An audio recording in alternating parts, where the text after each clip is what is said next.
हवेली का राजा। एक छोटे से गांव के कोने पर एक पुरानी और सुनसान हवेली थी। लोग कहते थे कि वह हवेली श्रापित है। हवेली के पास से गुजरते समय लोगों को ऐसा लगता जैसे कोई अदृश्य नजर उन्हें घूर रही हो। एक दिन 5 दोस्तों का एक समूह समीर, अली, रिया, प्रिया और कुंडाल गांव घूमने आया। मजाक मजाक में उन्होंने तय किया कि वे रात में उस हवेली के अंदर जाएंगे और देखेंगे कि आखिर वहां ऐसा क्या है जिससे लोग डरते हैं। रात के अंधेरे में जब वे हवेली के अंदर गए तो वहां चारों तरफ धूल, टूटा हुआ फर्नीचर और पुरानी पेंटिंग्स टंगी हुई थीं। हवेली में एक अजीब सन्नाटा था। उनकी टॉर्च की रोशनी जैसे ही एक पुरानी पेंटिंग पर पड़ी, उसमें एक औरत की तस्वीर थी। उसकी आंखें ऐसी लग रही थीं जैसे वह उन्हें सीधे देख रही हो। जैसे ही टॉर्च उस पेंटिंग से हटी, एक हल्की सी हंसी सुनाई दी। क्या तुम लोगों ने ये आवाज सुनी? प्रिया ने घबराते हुए पूछा। बकवास मत करो, कुणाल बोला, लेकिन उसकी आवाज भी कांप रही थी। जैसे ही वे अगले कमरे में पहुंचे, उन्होंने देखा कि एक पुराना झूला धीरे धीरे हिल रहा था। हवेली के अंदर हवा तक नहीं चल रही थी, फिर भी झूला अपने आप हिल रहा था। तभी एक जोरदार आवाज आई, जैसे किसी ने दरवाजा जोर से बंद किया हो। चलिए यहाँ से, मुझे कुछ अच्छा महसूस नहीं हो रहा, अली बोला, लेकिन बाहर जाने का रास्ता दिख नहीं रहा था। अचानक वे एक कमरे में पहुंचे जहां फर्श पर खून के धब्बे थे। समीर ने टॉर्च से उन धब्बों पर रोशनी डाली और तभी उसकी टॉर्च का बल्ब फूट गया। पूरे कमरे में अंधेरा छा गया। रिया की जोरदार चीख गूंजी। उसने महसूस किया कि किसी ने उसका हाथ पकड़ लिया है। जब बाकी दोस्तों ने अपनी टॉर्च जलाई तो उसके आसपास कोई नहीं था। एक अजीब सी आवाज गूंजी, तुम लोग यहाँ क्यों आए हो? वह आवाज कमरे के चारों कोनों से आ रही थी। हर तरफ हल्की लेकिन डरावनी हंसी गूंजने लगी। डर के मारे सभी भागने लगे, लेकिन हर दरवाजा बंद था। तभी एक दरवाजा अपने आप खुला और उसके पीछे वही औरत खड़ी थी जो पेंटिंग में थी। उसका चेहरा टूटा हुआ था और उसकी आंखों से खून बह रहा था। उसने अपना हाथ समीर की ओर बढ़ाया और कहा, तुम लोग अब कभी यहाँ से नहीं जा पाओगे। अगली सुबह गांव के लोगों ने देखा कि हवेली का दरवाजा खुला हुआ था। जब वे अंदर गए तो वहां कोई नहीं था, न समीर, न अली, न रिया, न प्रिया और न कुणाल। हवेली फिर से खाली हो चुकी थी, लेकिन कहते हैं कि उस रात से हवेली में अब 5 नए साए नजर आते हैं। अब वे दोस्त भी उस हवेली का हिस्सा बन चुके हैं। हवेली अब और भी खतरनाक हो गई है। कहानी का नाम 1991 का शापित गांव। 1991 की बात है। भारत के एक सुदूर गांव कर्णपुर में अजीब घटनाएं होनी शुरू हो गई थीं। यह गांव घने जंगलों के बीच बसा था, जहां दिन में भी अंधेरा सा रहता था। लोग कहते थे कि इस गांव के पास की पहाड़ी पर एक पुराना खंडहर है, जहां 50 साल पहले एक तांत्रिक ने काला जादू किया था। गांव वाले हमेशा उस जगह से दूर रहते थे, लेकिन 1991 के जनवरी महीने में गांव में अजीब चीजें होने लगीं। रात को लोगों को बच्चों की रोने की आवाजें सुनाई देती, जबकि गांव के सारे बच्चे अपने घरों में सोते हुए पाए जाते।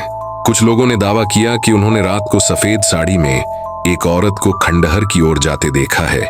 गांव का एक युवा लड़का अर्जुन, जो इन बातों पर यकीन नहीं करता था, उसने अपने दोस्तों के साथ उस खंडहर में जाने का फैसला किया। खंडहर में रहस्य।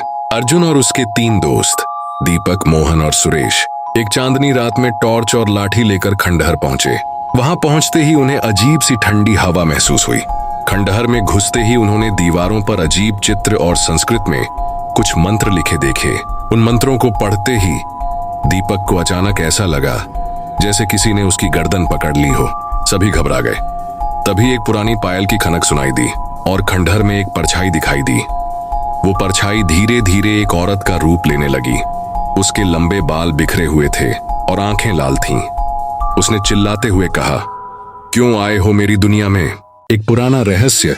अर्जुन ने हिम्मत करके उससे पूछा, तुम कौन हो? वो औरत बोली, मैं इस खंडहर की रक्षक हूं। जो भी यहां आएगा उसे अपनी जान गंवानी पड़ेगी। उसने बताया कि सालों पहले तांत्रिक ने उसके परिवार को मारकर यहां अपनी साधना शुरू की थी। वो उसकी आत्मा को भी कैद करना चाहता था, लेकिन तांत्रिक के मरने के बाद उसकी आत्मा इसी खंडहर में भटक रही है। अर्जुन ने उससे प्रार्थना की कि वो उन्हें छोड़ दे। औरत ने कहा कि अगर वे उसकी आत्मा को शांति देना चाहते हैं तो उन्हें उसी मंत्र का प्रयोग करना होगा जिससे वो तांत्रिक उसे बांध कर गया था। लेकिन अगर वो असफल हुए तो उनकी आत्माएं भी यहीं फंस जाएंगी। अंतिम रात अर्जुन और उसके दोस्तों ने गांव के पुजारी से मदद मांगी। पुजारी ने उन्हें एक यज्ञ करने और तांत्रिक के लिखे मंत्र को जलाने को कहा। अगली रात वे सब खंडहर में यज्ञ करने पहुंचे। जैसे ही उन्होंने मंत्र जलाया, खंडहर हिलने लगा। औरत जोर जोर से चिल्लाने लगी। अचानक एक तेज रोशनी हुई और खंडहर से आग की लपटें निकलने लगीं। सबने भागकर अपनी जान बचाई। अगले दिन गांव में सब कुछ शांत था। खंडहर पूरी तरह से राख में बदल चुका था। औरत की आत्मा को शांति मिल गई थी। लेकिन कहते हैं आज भी जब गांव में अंधेरी रात होती है तो खंडहर की जगह पर पायल की खनक सुनाई देती है। वीडियो को लाइक, कमेंट, सब्सक्राइब जरूर करें। 29 मिनट। यह जनवरी 2025 की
फिर एक फुसफुसाती आवाज आई। उसकी अपनी आवाज। टिकटॉक। आन्या। डर के मारे उसने फोन कमरे के दूसरे कोने में फेंक दिया। फोन कालीन पर गिरा, स्क्रीन ऊपर की तरफ, और टाइमर अब भी चल रहा था। 00 कीन से बेंटीसिया ने। अचानक दरवाजे पर खटखट की आवाज आई। वह दौड़कर दरवाजा खोलने गई, यह सोचते हुए कि शायद कुणाल आ गया होगा, लेकिन बाहर कोई नहीं था। इसके बजाय उसने देखा कि उसके अपार्टमेंट के अंदर की ओर गीले पैरों के निशान बने हुए थे, जो पहले वहां नहीं थे। दरवाजा उसके पीछे। 26 मिनट। भाग 2। कुणाल आन्या के सोफे पर बैठा उसके फोन को देख रहा था, जो उसने पीछे छोड़ दिया था। फोन पर टाइमर अभी भी चल रहा था, जैसे उसका मजाक उड़ा रहा हो। 26 मिनट बाकी। आन्या, तुम कहां हो? उसने खुद से बुदबुदाते हुए कहा, उस अपार्टमेंट की अजीब सी खामोशी को समझने की कोशिश करते हुए। लाइट्स अब चालू थीं और ठंडक भी गायब थी, लेकिन उस माहौल में असहजता का साया अभी भी महसूस हो रहा था। उसने फोन उठाने से पहले कुछ पल झिझकते हुए बिताए। स्क्रीन असामान्य रूप से गर्म लग रही थी, जैसे यह धूप में रखा गया हो। अपनी समझदारी को अनदेखा करते हुए उसने उस ऐप को छुआ। स्क्रीन काली हो गई और टाइमर फिर से शुरू हो गया। 27:09। एक अचानक नोटिफिकेशन पॉपअप हुआ। अब तुम्हारी बारी। कुणाल ठिठक गया। उसकी रीढ़ में ठंडक की एक लहर दौड़ गई और उसके हाथ कांपने लगे। ठीक है, यह सिर्फ एक मजाक है। उसने खुद को समझाने की कोशिश की। शायद आन्या कोई बेवकूफी भरा मजाक कर रही है, लेकिन उसके दिल की गहराई में वह जानता था कि यह सच नहीं था। 25 FM साइन। लाइट्स टिमटिमाने लगीं। कमरे की हवा फिर से ठंडी हो गई और गीली मिट्टी की हल्की सी गंध महसूस होने लगी। घबराहट में कुणाल ने पुलिस को कॉल करने के लिए अपना फोन उठाया, लेकिन स्क्रीन फ्रीज हो गई। उसने आन्या के फोन की ओर देखा। स्क्रीन पर एक और मैसेज आया, वे तुम्हारी मदद नहीं कर सकते। उसका दिल तेजी से धड़कने लगा। उसने अपार्टमेंट छोड़ने की कोशिश की, लेकिन मुख्य दरवाजा हिल भी नहीं रहा था। ऐसा लगा जैसे इसे किसी अदृश्य शक्ति ने सील कर दिया हो। उसने खिड़की की ओर देखा, लेकिन वहां केवल घना अंधेरा था। न शहर की लाइट्स, न नीचे सड़क, केवल एक अनंत खालीपन। 22 सेंटर कमरे के कोनों में मौजूद परछाइयां हिलने लगी, खिंचती हुई ऐसी आकृतियों में बदलने लगी जो किसी भी चीज से मेल नहीं खाती थीं। वह डरते हुए पीछे हट गया, एक लैंप को हथियार की तरह पकड़ लिया। कौन है वहां? उसने चिल्लाया। उसकी आवाज कमरे में अस्वाभाविक रूप से गूंज रही थी। परछाइयां एक स्वर में फुसफुसाईं। उनकी आवाज ठंडी और सुरमई थी। समय खत्म हो रहा है कुणाल। उनकी फुसफुसाहट तेज और जोरदार हो गई, जब तक कि उसने घबराकर अपने कान ढक नहीं लिए। जब उसने अपनी आंखें खोली तो उसने देखा कि गीले पैरों के निशान बेडरूम की ओर जा रहे हैं। 1930 अपने डर को अनदेखा करते हुए उसने उन निशानों का पीछा किया। बेडरूम का दरवाजा खुद ब खुद चरमराकर खुल गया। अंदर कमरा खाली था। केवल एक वस्तु बिस्तर पर पड़ी थी, एक आईना।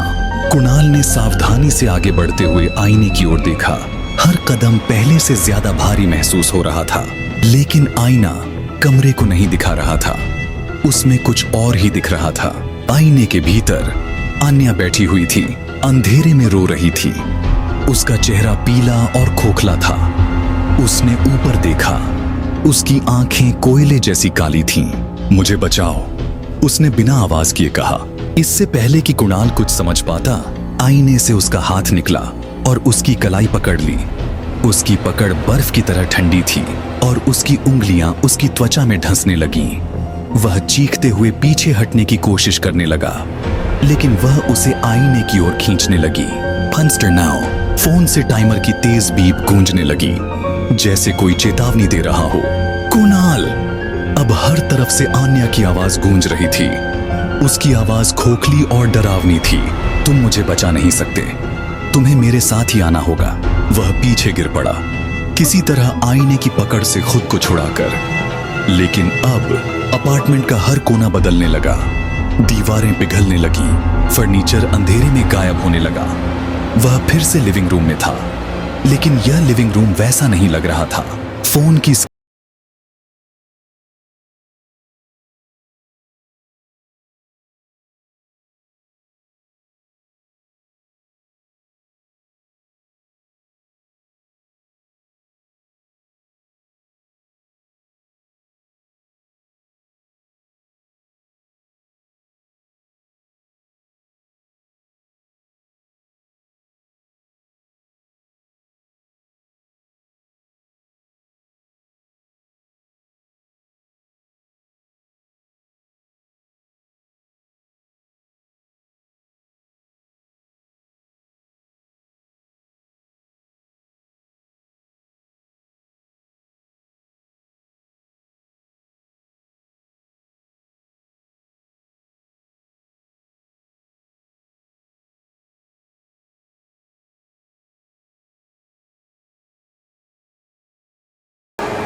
सर्दी की रात थी।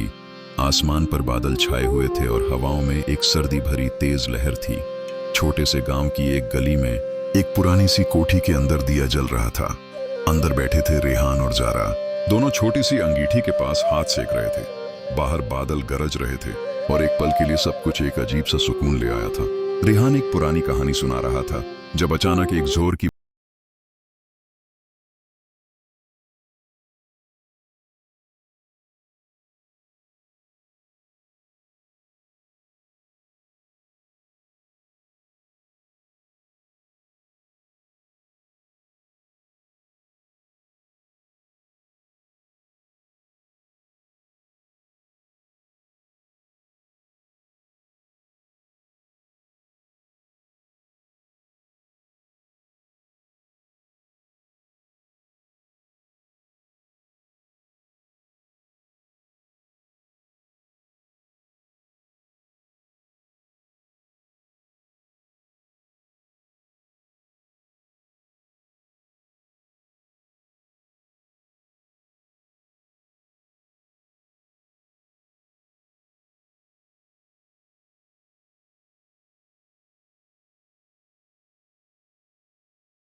subscribe.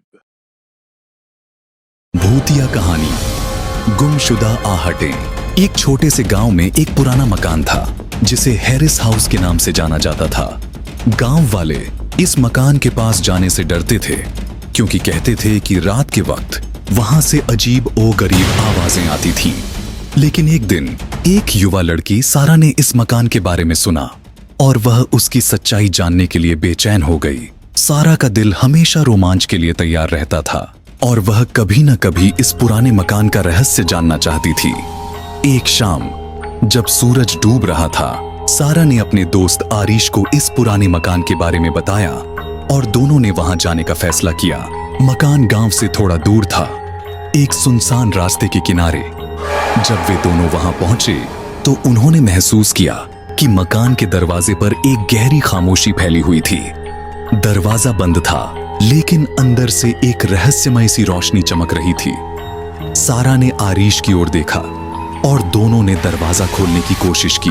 दरवाजा धीरे धीरे खुलने लगा और एक ठंडी हवा का झोंका उनके चेहरों से टकराया। वे अंदर घुसे और एक रहस्यमय सन्नाटे में डूबे हुए कमरे की ओर बढ़ने लगे। मकान का अंदर बहुत अंधेरा था, जैसे कई सालों से किसी ने यहाँ कदम न रखा हो। जैसे ही वे कमरे में घुसे, अचानक एक दरवाजा खुद ब खुद बंद हो गया। सारा और आरिश दोनों चौंक कर एक दूसरे की ओर देखने लगे। फिर उन्होंने कमरे की ओर कदम बढ़ाए जहां एक पुरानी सी चमकती हुई लैंप जल रही थी।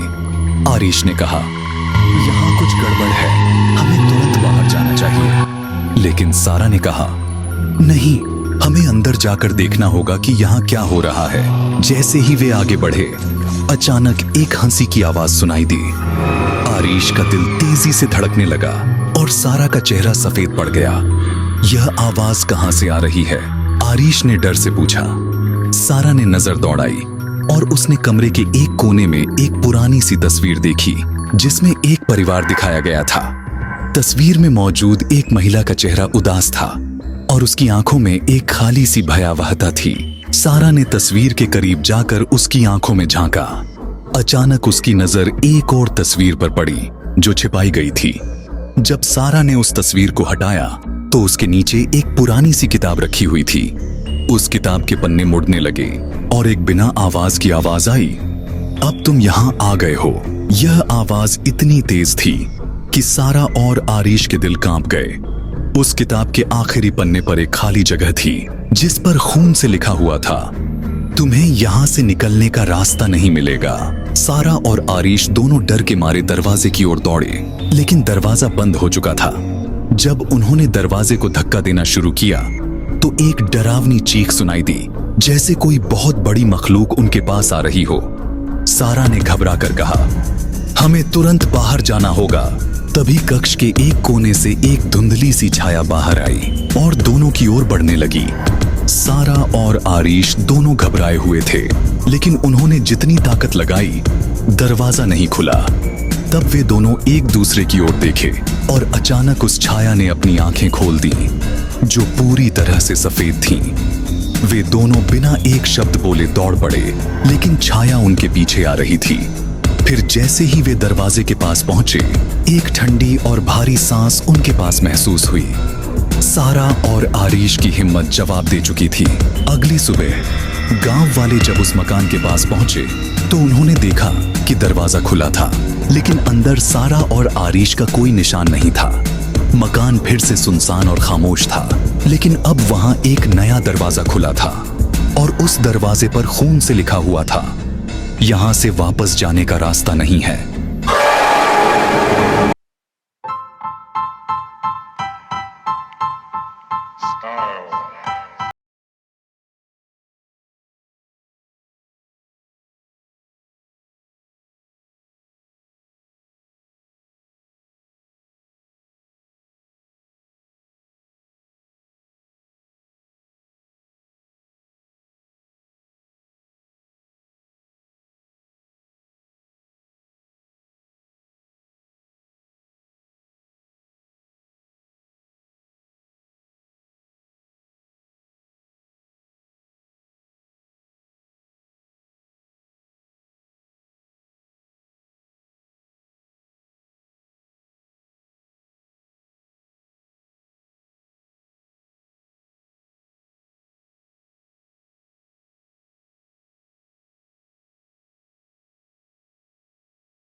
गांव के बुजुर्ग कहते हैं कि वह बूढ़ी औरत उसी घर की थी जिसने कई साल पहले ठंड में अपनी जान गंवा दी थी। सर्दी की उन रातों में वह अब भी किसी को अपनी हवेली में नहीं आने देती। सबक: अजनबी और सुनसान जगहों पर सर्दियों की रात में कभी मत जाना।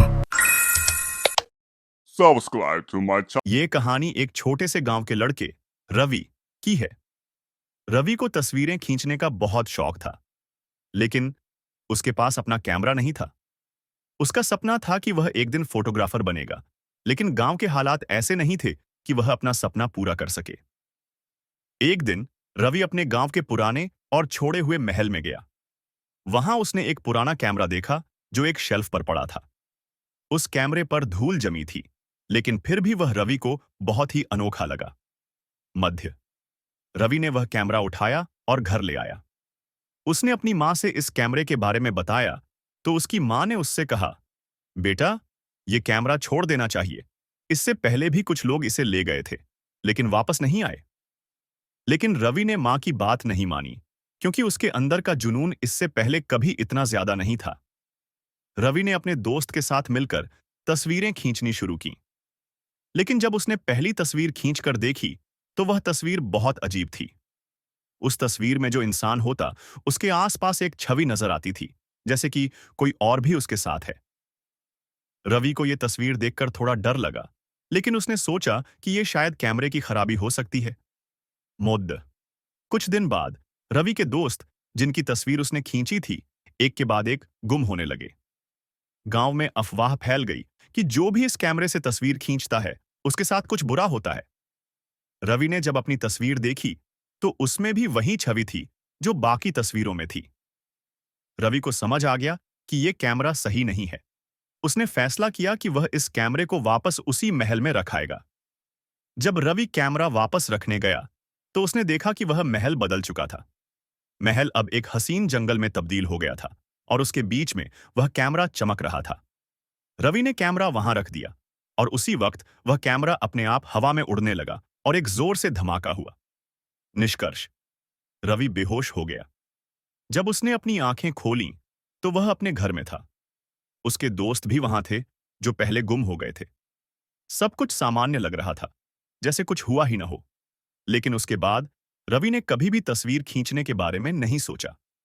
उसी रात जब रवि अपने कमरे में था तो उसके पास एक नया कैमरा था। उस कैमरे पर एक नोट चिपका था जिसमें लिखा था, सपनों को जीने के लिए डर को जीतना पड़ता है। शिक्षा: कहानी का संदेश है कि हमें अपने सपने पूरे करने के लिए हर मुश्किल का सामना करना पड़ता है, लेकिन समझदारी से कदम उठाना चाहिए। एक बार एक छोटी सी सिटी थी जिसका नाम था डरानगर। यह शहर पहाड़ों के बीच बसा था और इसकी एक पुरानी और भयावह कहानी थी। कहते हैं कि एक जमाने में यह शहर एक समृद्ध जगह था, पर एक रात ऐसी हुई जिसने सब कुछ बदल दिया। शहर का राज डरानगर के बीच एक पुराना हवेली था जिसे काला महल के नाम से जाना जाता था। लोग कहते थे कि वहां कभी एक तांत्रिक रहता था जो अमृता और शक्ति के लिए काली विद्या का प्रयोग करता था। उसने शहर के लोगों को अपनी शक्ति के लिए बलि चढ़ाया और एक रात तांत्रिक की पूजा के दौरान हवेली में आग लग गई। उस आग के साथ तांत्रिक और हवेली में जो भी था सब बर्बाद हो गया। पर कहते हैं कि उस तांत्रिक की आत्मा वहां से कभी नहीं गई। आज भी जो भी रात के समय उस हवेली के पास से गुजरता है, उसका कुछ न कुछ अनर्थ जरूर होता है। शहर में डर। एक दिन कॉलेज के 4 दोस्तों के एक ग्रुप ने सोचा कि वे काला महल की सच्चाई जानने जाएंगे। शहर के लोगों ने उन्हें रोका, पर उन्होंने किसी की बात नहीं सुनी। वह रात अमावस की थी जब वे हवेली के अंदर गए। जब वे अंदर गए तो हवेली बिल्कुल खाली और शांत थी। दीवारों पर पुरानी तस्वीरें थीं जो उन्हें घूर रही थीं। एक पुरानी घड़ी की आवाज उन्हें हर जगह सुनाई दे रही थी, पर वह घड़ी दिखाई नहीं दी। तभी एक दोस्त राघव ने एक पुराना दरवाजा खोला और नीचे का एक गुप्त द्वार मिल गया। तांत्रिक का कमरा। नीचे एक बड़ी अंधेरी सुरंग थी और उसके अंत में एक कमरा था। उस कमरे में एक बड़ी सी मूर्ति थी जो देखने में डरावनी थी। कमरे में एक पुरानी किताब और एक दिया जल रहा था। जो हवेली की तबाही के बाद भी बुझा नहीं था।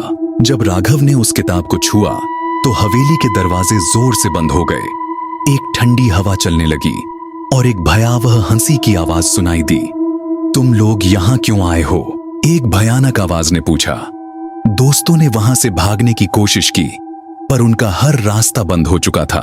एक एक करके सब कुछ अंधेरा हो गया और फिर अगले दिन वे लोग कभी नहीं मिले। शहर की कहानी आज भी जिंदा है। आज भी जो भी उस हवेली के पास जाता है उन्हें उन 4 दोस्तों की चीखें सुनाई देती हैं। डरा नगर के लोग कहते हैं कि वह हवेली एक श्राप है जो कभी खत्म नहीं होगा।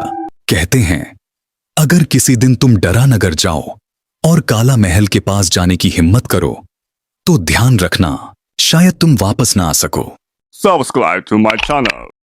पुष्पा मूवी की हॉरर स्टोरी कल्पित संस्करण। यह कहानी एक और पुष्पा की है, लेकिन इस बार यह एक हॉरर कहानी है जो सस्पेंस और डर के लम्हों से भरी हुई है।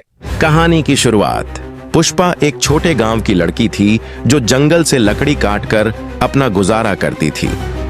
जंगल का रास्ता खतरनाक था, लेकिन पुष्पा अपनी हिम्मत और हौसले के लिए जानी जाती थी। एक दिन पुष्पा जंगल के उस हिस्से में लकड़ी काटने चली गई जहां गांव वाले कभी नहीं जाते थे, क्योंकि वहां एक श्रापित पेड़ होने की बात कही जाती थी। लोगों का कहना था कि जो भी उस पेड़ के पास जाता है वह वापस नहीं आता। लेकिन पुष्पा को इन बातों पर विश्वास नहीं था। डरावनी घटनाएं। जैसे ही पुष्पा उस जंगल के कोने में पहुंची, उसे अजीब चीजें महसूस होने लगीं। हवाएं अचानक तेज हो गईं, पेड़ों के पत्ते अजीब आवाजें निकालने लगे और एक अनजान छाया हर जगह उसका पीछा करने लगी। पुष्पा ने एक पेड़ के पास अपनी कुल्हाड़ी से काम शुरू किया। जैसे ही उसने पहला वार किया, जंगल में एक गूंजदार आवाज उठी। वहां एक अजीब सी आत्मा दिखाई दी जो गुस्से में पुष्पा को देख रही थी।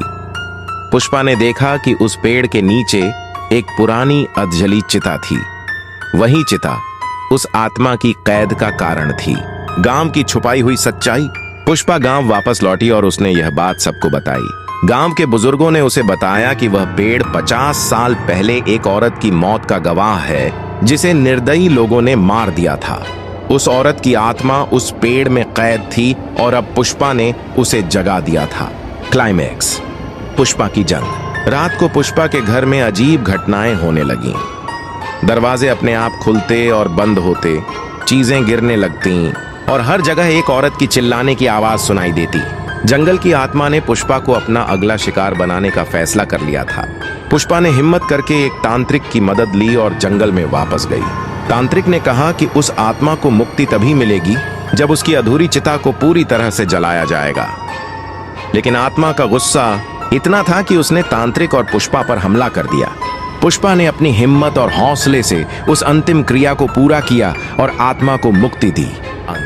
जंगल अब शांत था, लेकिन पुष्पा के दिल में उस रात का डर हमेशा के लिए रह गया। गांव के लोग पुष्पा की बहादुरी के लिए उसका सम्मान करते हैं, लेकिन जंगल के उस कोने में फिर कभी कोई नहीं गया। शिक्षा। हिम्मत और हौसले से बड़ी मुसीबत को जीता जा सकता है, लेकिन कुछ रहस्य ऐसे होते हैं जो हमेशा अंधेरे में ही अच्छे लगते हैं। Subscribe to my कहानी का नाम शापित गाड़ी। दृश्य 1। सफर की शुरुआत 05 मिनट। राजीव एक सॉफ्टवेयर इंजीनियर को काम के सिलसिले में दूसरे शहर जाना था। रात के 11 बज रहे थे और उसने अपनी नई गाड़ी में सफर शुरू किया। रास्ता शुरू में शांत था, लेकिन जैसे ही राजीव ने पुराने जंगल के शॉर्टकट का रुख किया, मौसम अचानक बदलने लगा।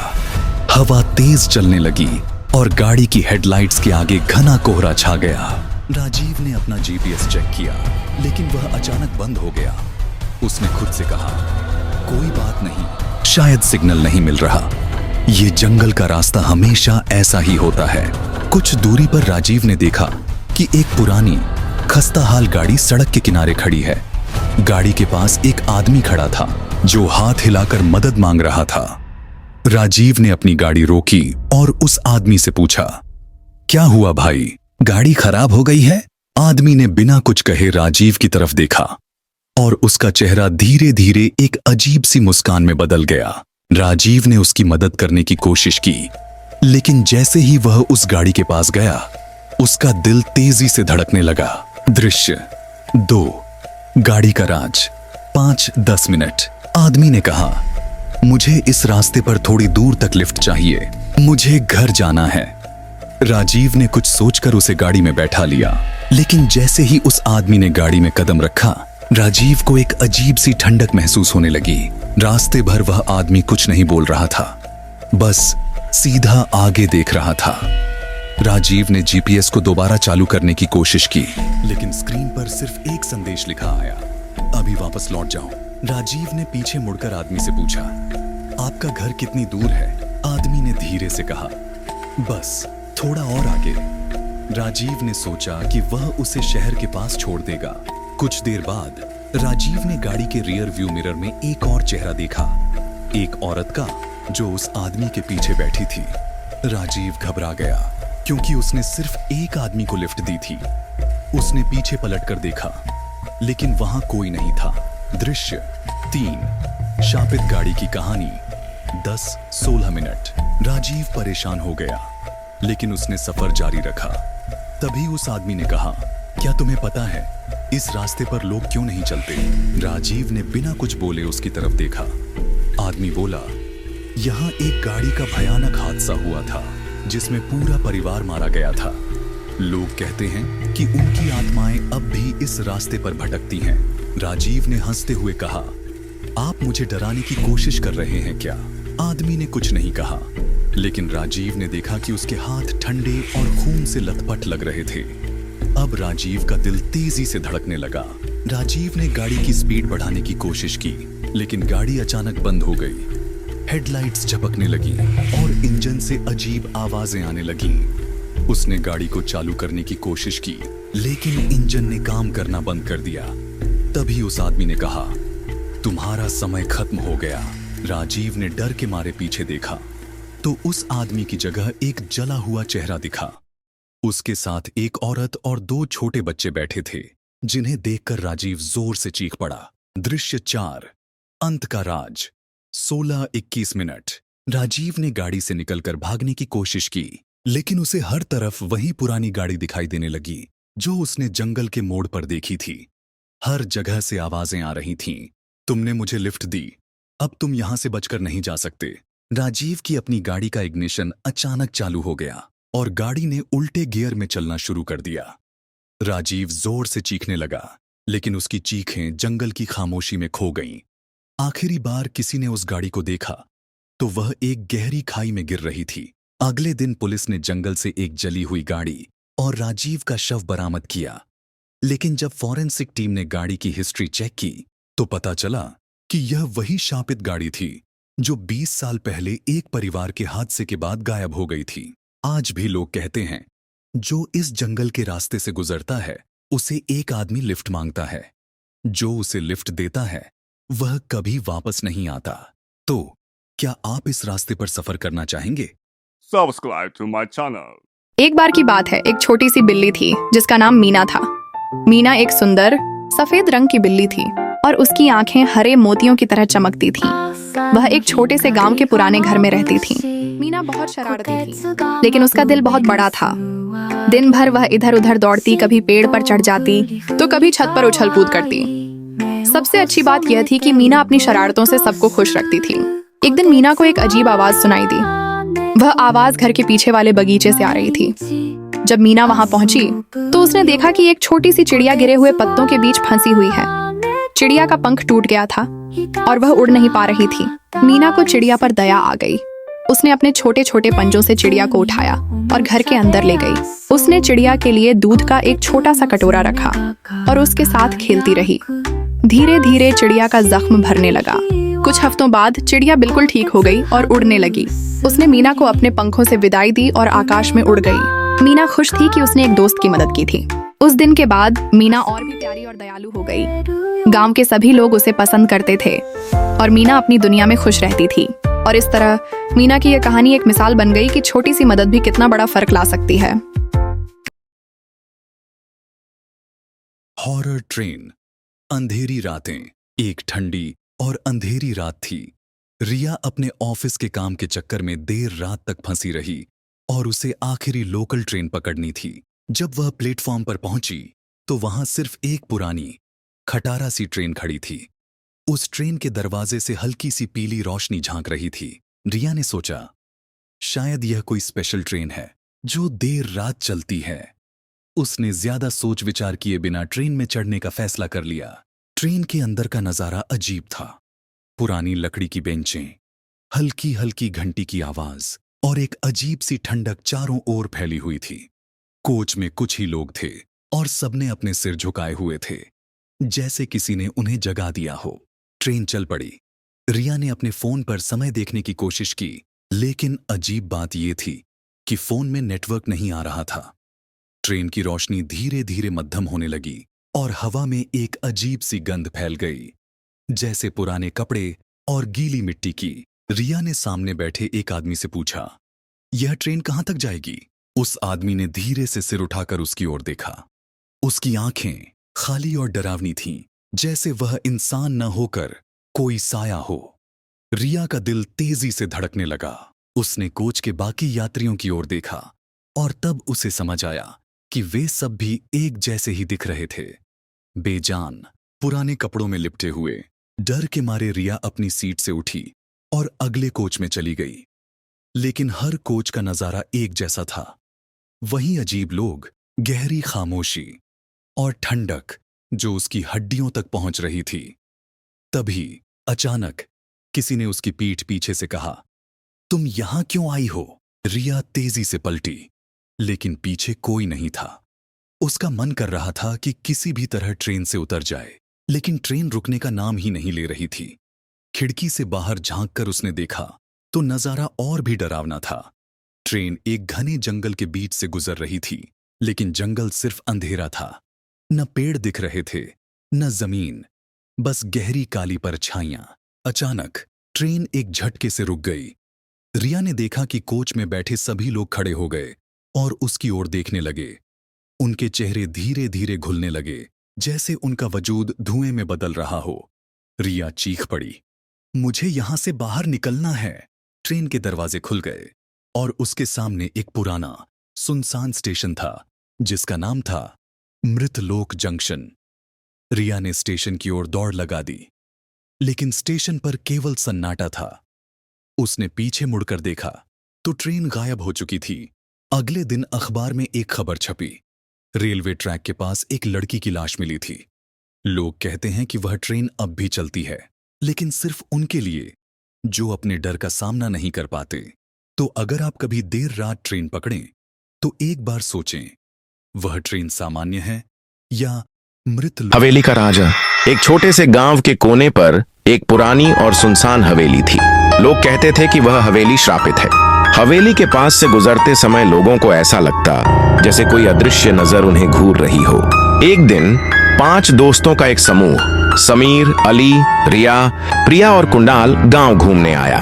मजाक मजाक में उन्होंने तय किया कि वे रात में उस हवेली के अंदर जाएंगे और देखेंगे कि आखिर वहां ऐसा क्या है जिससे लोग डरते हैं। रात के अंधेरे में जब वे हवेली के अंदर गए तो वहां चारों तरफ धूल, टूटा हुआ फर्नीचर और पुरानी पेंटिंग्स टंगी हुई थीं। हवेली में एक अजीब सन्नाटा था। उनकी टॉर्च की रोशनी जैसे ही एक पुरानी पेंटिंग पर पड़ी, उसमें एक औरत की तस्वीर थी। उसकी आंखें ऐसी लग रही थीं जैसे वह उन्हें सीधे देख रही हो। जैसे ही टॉर्च उस पेंटिंग से हटी, एक हल्की सी हंसी सुनाई दी। क्या तुम लोगों ने ये आवाज सुनी? प्रिया ने घबराते हुए पूछा। बकवास मत करो, कुणाल बोला, लेकिन उसकी आवाज भी कांप रही थी। जैसे ही वे अगले कमरे में पहुंचे, उन्होंने देखा कि एक पुराना झूला धीरे धीरे हिल रहा था। हवेली के अंदर हवा तक नहीं चल रही थी, फिर भी झूला अपने आप हिल रहा था। तभी एक जोरदार आवाज आई, जैसे किसी ने दरवाजा जोर से बंद किया हो। चलिए यहां से, मुझे कुछ अच्छा महसूस नहीं हो रहा, अली बोला, लेकिन बाहर जाने का रास्ता दिख नहीं रहा था। अचानक वे एक कमरे में पहुंचे जहां फर्श पर खून के धब्बे थे।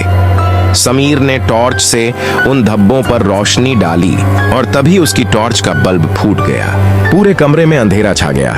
रिया की जोरदार चीख गूंजी।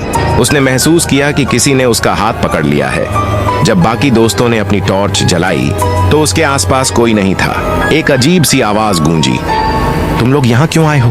वह आवाज कमरे के चारों कोनों से आ रही थी। हर तरफ हल्की लेकिन डरावनी हंसी गूंजने लगी। डर के मारे सभी भागने लगे, लेकिन हर दरवाजा बंद था। तभी एक दरवाजा अपने आप खुला और उसके पीछे वही औरत खड़ी थी जो पेंटिंग में थी। उसका चेहरा टूटा हुआ था और उसकी आंखों से खून बह रहा था। उसने अपना हाथ समीर की ओर बढ़ाया और कहा, तुम लोग अब कभी यहाँ से नहीं जा पाओगे। अगली सुबह गांव के लोगों ने देखा कि हवेली का दरवाजा खुला हुआ था। जब वे अंदर गए तो वहां कोई नहीं था, न समीर, न अली, न रिया, न प्रिया और न कुणाल। हवेली फिर से खाली हो चुकी थी, लेकिन कहते हैं कि उस रात से हवेली में अब 5 नए साए नजर आते हैं। अब वे दोस्त भी उस हवेली का हिस्सा बन चुके हैं। हवेली अब और भी खतरनाक हो गई है। खाली हवेली का राज भाग 2। गांव के लोगों को अब हवेली के पास से गुजरना भी मौत को गले लगाने जैसा लगता था। लेकिन कहानी यही खत्म नहीं हुई थी। हवेली के अंदर जो 5 दोस्तों के साए बस गए थे, उनका राज अब भी पूरी तरह से उजागर नहीं हुआ था। एक दिन गांव के एक पुराने पंडित जो वर्षों से हिमालय में तपस्या कर रहे थे, वापस गांव लौटे। उन्होंने हवेली के बारे में लोगों की बातें सुनी। पंडित जी ने कहा, यह हवेली एक पुराना श्राप है जो तब तक खत्म नहीं होगा जब तक इसके असली सच को समझकर शांति प्राप्त नहीं की जाती। पंडित जी का फैसला। पंडित जी ने गांव के कुछ लोगों को समझाकर हवेली के अंदर जाने का फैसला किया। उनके साथ एक महिला मीरा भी थी, जो एक मीडियम थी और आत्माओं से बात कर सकती थी। हवेली के अंदर जाते ही मीरा ने महसूस किया कि वहां नफरत और दुह की गहरी लहरें मौजूद हैं। उन्होंने महसूस किया कि यह जगह सिर्फ श्रापित नहीं, बल्कि आत्माओं के गुस्से और दर्द से भरी हुई है। हवेली का सच। पंडित जी और मीरा एक पुराने कमरे में गए, जो दोस्तों के गायब होने के बाद से कभी नहीं खोला गया था। कमरे में एक बड़ा सा त्रिशूल और एक पुराना फटा हुआ कलश पड़ा था। मीरा ने हाथ जोड़कर अपनी आंखें बंद की और आत्माओं से बात करने की कोशिश की। तभी एक औरत की आत्मा उनके सामने प्रकट हुई। वही औरत जो पेंटिंग में थी। उसका नाम कामिनी था। कामिनी ने दर्द भरी आवाज में कहा, मुझे न्याय चाहिए। मुझे इस हवेली में जिंदा जला दिया गया था, सिर्फ इसलिए क्योंकि मैंने इस घर के मालिक के काले राज को सबके सामने लाने की कोशिश की। पंडित जी ने पूछा, तुम्हें कैसे शांति मिलेगी? कामिनी ने कहा, जब तक मुझे जलाने वालों के वंशज मुझसे माफी नहीं मांगते, तब तक मुझे और इस घर को शांति नहीं मिलेगी। दोस्तों की सच्चाई।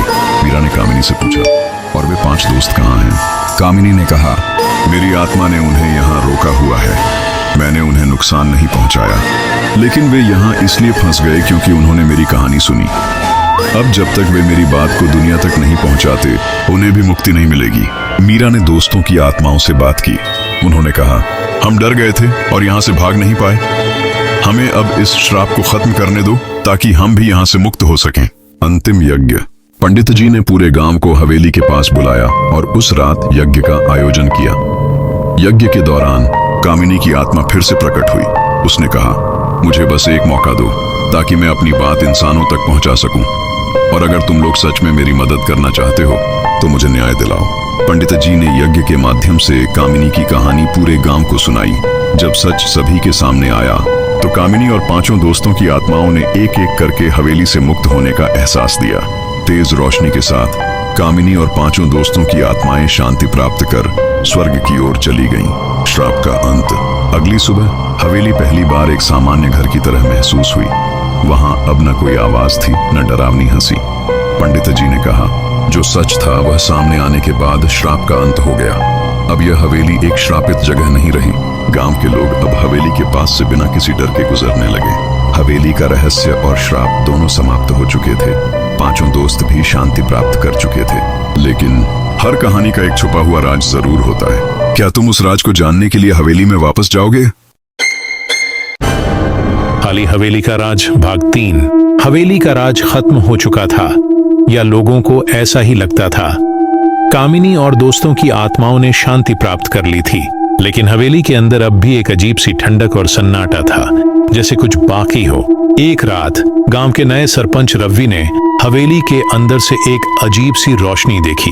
उस रोशनी के साथ एक हल्की सी चीख भी गूंज रही थी। रवि को लगा कि श्राप के खत्म होने की बातें सिर्फ अफवाह हैं। उसने फैसला किया कि वह इस बात की सच्चाई खुद जानने का जोखिम लेगा। रवि और दोस्तों का हवेली में कदम। रात के अंधेरे में रवि, रोहित और नेहा ने अपनी टॉर्च लेकर हवेली में कदम रखा। हवेली अब पहले जैसी खाली लगती थी, लेकिन अंदर का मौसम अजीब था, जैसे कहीं से ठंडी हवा आ रही हो। हवेली के एक कोने में उन्होंने एक पुरानी अलमारी देखी जो पहले किसी को नजर नहीं आई थी। रवि ने अलमारी खोली और उसके अंदर एक छोटा सा संदूक था। संदूक खोलने पर एक पुराना खत और एक हार मिला। खत में लिखा था, जो भी इस संदूक को देखे वह समझ ले कि यह सिर्फ श्राप का अंत नहीं है, यह एक नए राज की शुरुआत है। इस हवेली के अंदर एक और सच छुपा है जो अभी तक दुनिया से दूर है। तुम लोग यहाँ से चले जाओ वरना तुम भी इस श्राप का हिस्सा बन जाओगे। नेहा ने कहा, यह जरूर कोई धमकी होगी, कुछ नहीं होगा, चलो आगे देखते हैं। रोहित ने संदूक के अंदर रखा हार छुआ और जैसे ही उसने हार उठाया, एक जोर का तूफान अंदर चलने लगा।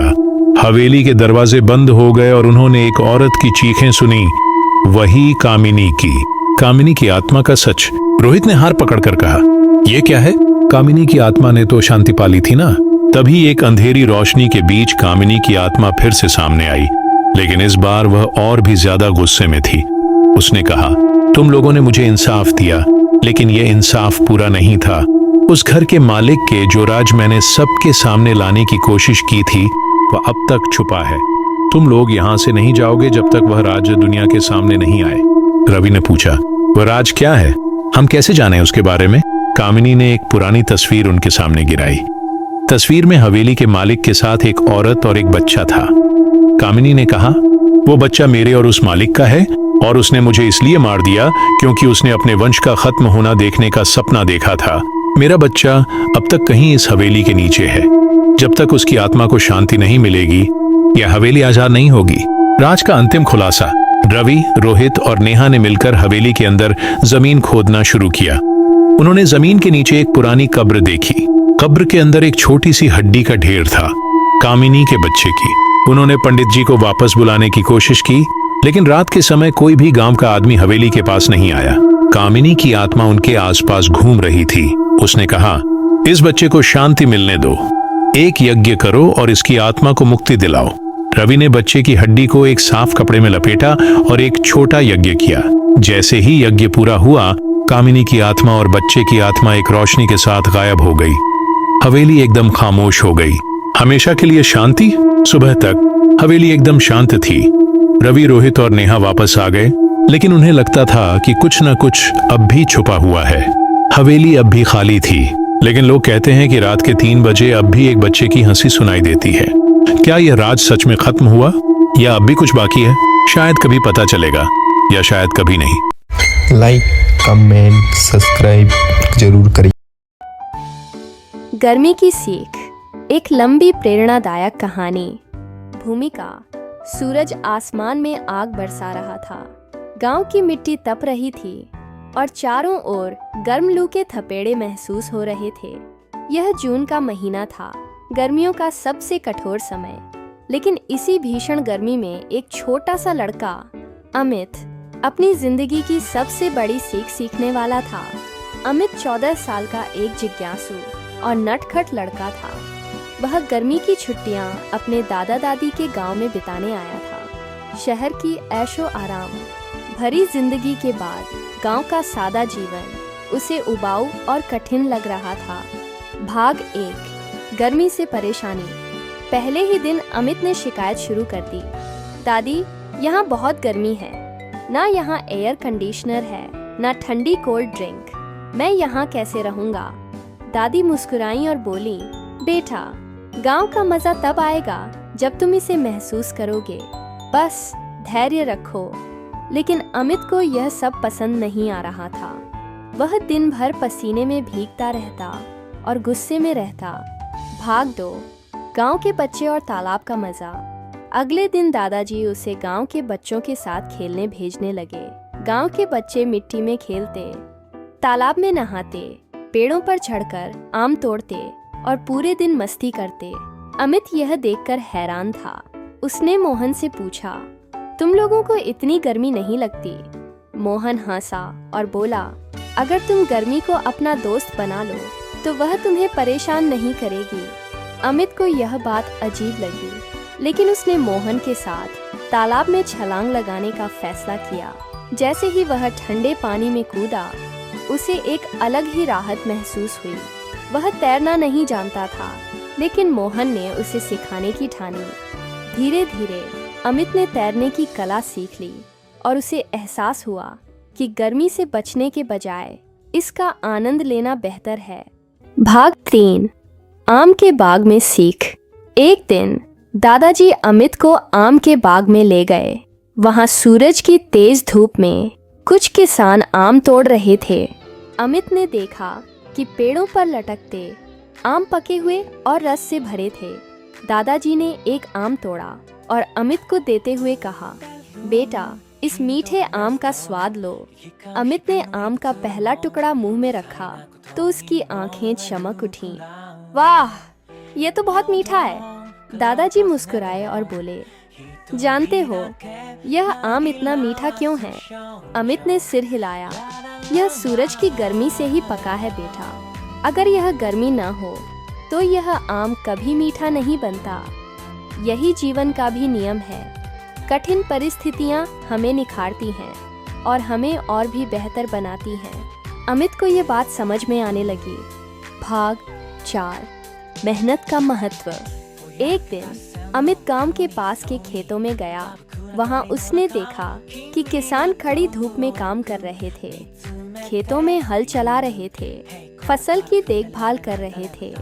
अमित ने एक किसान से पूछा, चाचा इतनी धूप में काम करने से आपको थकान नहीं होती?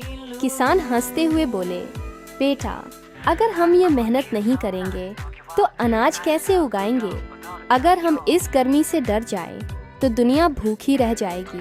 अमित को अब एहसास हुआ कि हर कठिनाई का एक उद्देश्य होता है।